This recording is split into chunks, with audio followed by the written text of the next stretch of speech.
Assalamualaikum warahmatullahi wabarakatuh. Sahabat Ismaya 60 Plus TV yang berbahagia. Alhamdulillah, sampai dengan detik ini kita masih dianugerahkan nikmat kesehatan dan nikmat umur, dimudahkan dalam segala urusan, diberikan kelapangan rezeki yang berlimpah. Setelah pada episode sebelumnya kami menyiarkan tentang keajaiban ke-6 dan ke-7, tentang pertolongan Allah kepada pasukan mujahidin pada Perang Palestina. Dan pada episode ini, kami kembali menayangkan tentang keajaiban ke-8 dan 9, dari 10 keajaiban Allah pada Perang Palestina. Tetaplah bersama Ismaya 60 Plus TV, channel edukasi, budaya, perjalanan, dan informasi. Keajaiban ke-8, harumnya jasad para syuhada. Dalam sepekan terakhir kita melihat tayangan televisi mengenai penderitaan warga Palestina, akibat kebiadaban tentara Israel. Sebagian memang menangisi anggota keluarganya yang wafat, tetapi itu sebenarnya tidak lama. Bahkan dalam tangisnya, warga Israel selalu meneriakkan Allahu Akbar. Mereka tak pernah putus asa dari pertolongan Allah. Yang mengharukan, sering terdengar dialog ketika ada anggota keluarga atau tetangga yang wafat akibat serangan rudal dan roket Israel. Si A sudah menjadi syuhada. Siapa lagi yang hari ini dan esok akan menyusul menjadi syuhada? Ini menggambarkan betapa warga Palestina yang Muslim sangat percaya kepada Allah, kepada takdir Allah, kepada pertolongan Allah, serta kepada janji Allah yang akan menjadikannya sebagai penghuni surga. Banyak kisah menarik dan inspiratif seputar para syuhada Palestina yang gugur saat menghadapi aksi barbar tentara Israel.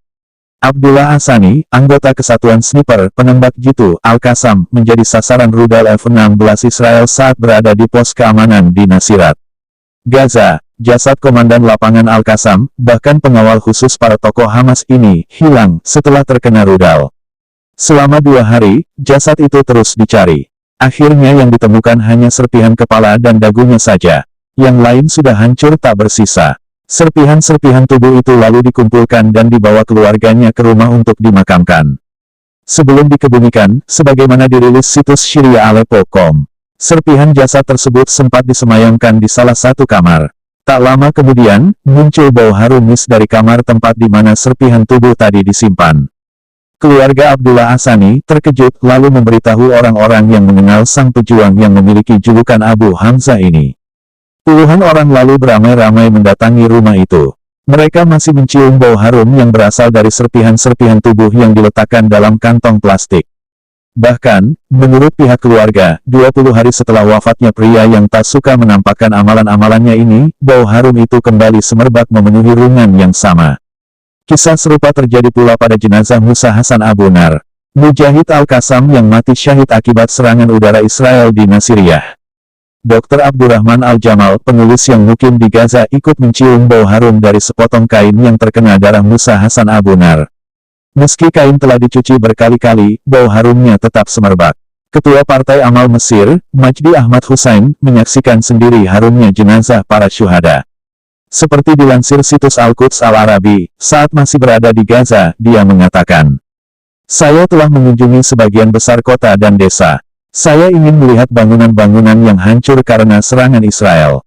Percayalah, saya mencium bau harumnya para syuhada." Inilah keajaiban ke-8 dalam Perang Palestina. Keajaiban ke-9 dari 10 keajaiban Allah pada Perang Palestina.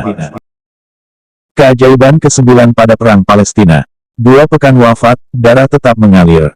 Yasir Ali Ukasha sengaja pergi ke Gaza dalam rangka bergabung dengan sayap milisi pejuang Hamas, Brigade Izzuddin Al-Qassam.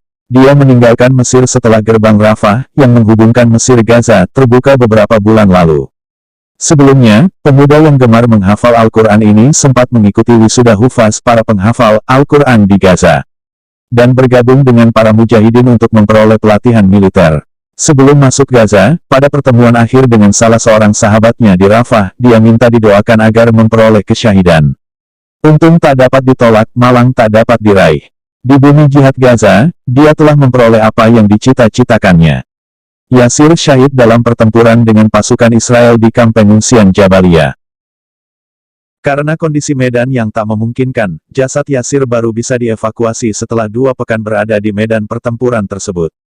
Meski sudah 2 pekan meninggal, para pejuang yang ikut serta melakukan evakuasi menyaksikan darah segar pemuda berumur 21 tahun itu masih mengalir dan fisiknya tidak rusak. Kondisinya mirip seperti orang yang sedang tertidur. Sebelum syahid, para pejuang pernah menawarinya untuk menikah dengan gadis Palestina. Namun Yasir menolak. Saya meninggalkan keluarga dan tanah air dikarenakan hal yang lebih besar dari itu, jawabnya. Para khatib sering menjadikan kisah nyata ini sebagai bahan khutbah Jumat mereka, sekadar untuk menunjukkan tanda-tanda keajaiban selama Perang Gaza.